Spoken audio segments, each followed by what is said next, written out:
So it's that time of the tour where we have to do another Q&A.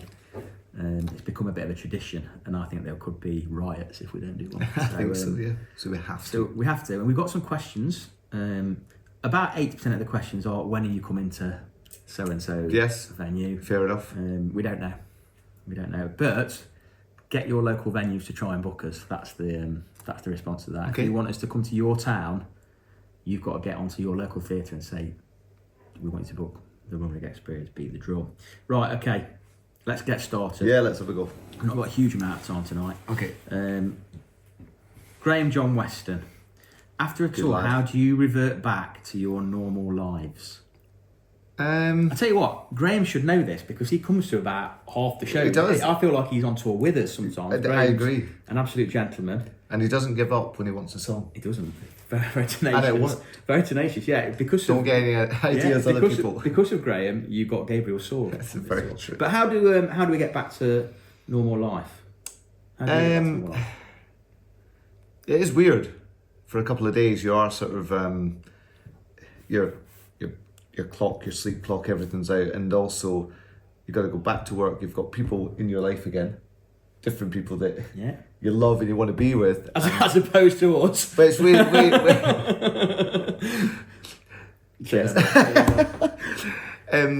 It does take a few days to adapt and get back to it, and but getting back to work is good, and I can't really explain it. It's nice to be back though.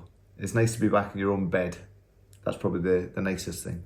Yeah, I think for me it's probably slightly different because I normally go back and then I'm shooting off. Yeah, that's somewhere true. No, again. I'm back. But the big thing for me is getting back into the family routine. With the Yes, family, absolutely. Which is what I miss. So yeah, there we are.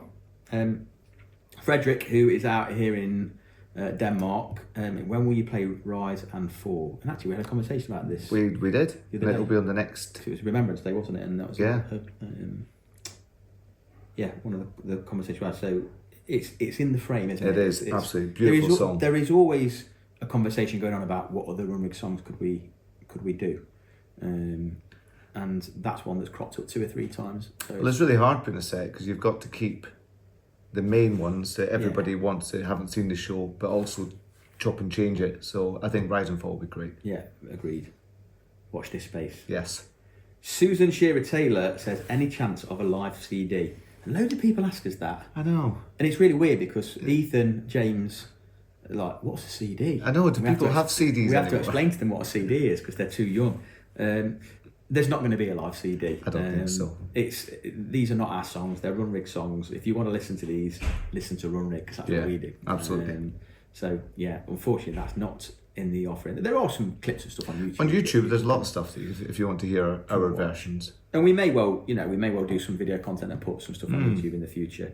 We've got an exciting project coming up that we'll probably end up filming and putting some stuff out, but it won't be a commercial release. No. It'll just be for us to, as much for us as anything, Absolutely. isn't it? To document our journey and what a joy it's a been. diary to of our life. Yeah, absolutely. To capture that, definitely. Another 3 on when will you come to a certain place. When will you be back in the northeast? Question for each band member: which song gives you that emotional rush or really gets to you inside, and why? Well, given that it's only me and you, it's one of 2. I know what you're going to say, but Hearts of Old and Glory, yeah, and The Story. and you're going to say the story. And I can't tell you why for either. I couldn't articulate why they move me. The Story, I think, is It's just beautiful. it's a great insight into. It's almost a autobiographical song, and them just saying that's it. The story's our part of it's done. It's just got the melody is amazing. The string parts are amazing. Yeah, emotive, aren't they? And it's got the connection with Duncan as well. Yeah.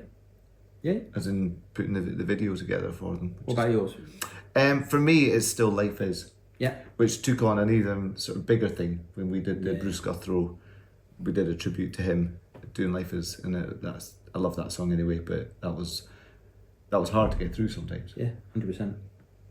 Yeah. In fact, I remember we did it in Denmark, and I remember we actually had to adjust the set slightly because the ovation at the end of it, not for us but for Bruce Guthrow, went on so long. Absolutely. That people kind of bought into that. Yeah, I've never. They do that kind of Viking clap thing. It's brilliant. And we were like, whoa, what's Yeah, this? when we're in What's this? Denmark, they clap, and then it goes to Yeah. everyone does it together, which is cool. I remember the first time experiencing that when Iceland beat England in the Euros, and the Iceland fans were doing it, and we were like, oh. Well, this is a lot more joyous. It was a very sad day. Not that it wasn't joyous for a Scot, obviously. Absolutely. I'm sure Duncan and Scott often refer to that day. Okay, we've got time for two more. Deborah Blake, which song do you as a band most enjoy performing? I think collectively we smile most in Clash. Clash is amazing, but yeah, I mean that's just a party song, isn't it? And also, I think when you've got a new song, Yeah? so we're doing Onar, Yeah. which is great, and Big Sky. Yeah. When you do the new songs, and it all comes together and sounds as good. Yeah, there's a sense of achievement, isn't Absolutely, there? yeah, totally. Like that, yeah. Anne in Germany, Anne in Denmark says, I look into your concerts but find that you have often chosen to perform at venues that are seated, at least in my country, which is Denmark. Would it be possible to ask for more standing concerts? I'd love to dance and have a party when listening to your music, so full of energy and joy. Well, you're the man that books things, so Yeah. you take that one. And unfortunately, you are in the minority in that we have tried doing stand-in shows, and unfortunately, people don't buy tickets for them, and it's not commercially viable for us to do that. And actually, when we first started, the majority of our shows were standing. Yeah, they were. And we've learnt that the people want to sit down, and actually, part of that I think is to do with the fact that the Runrig fan demographic is, as we all do, getting older, and are probably not able to stand or not able to stand comfortably for an extended period of time. Although in Germany, where the fans are probably a little bit younger, they are, than in the UK, Scotland, England, and actually in Denmark, the demographic is a little bit older. What I would say though, Anne, is nobody will begrudge you standing up at the side of your seat and having a dance. I was going to say, just people, because just because there are seats does not mean that you have to stay. Yeah. We'll be seated soon. Stay seated on stage. I am. You are. I think that's it. So last one, Kathleen. Okay.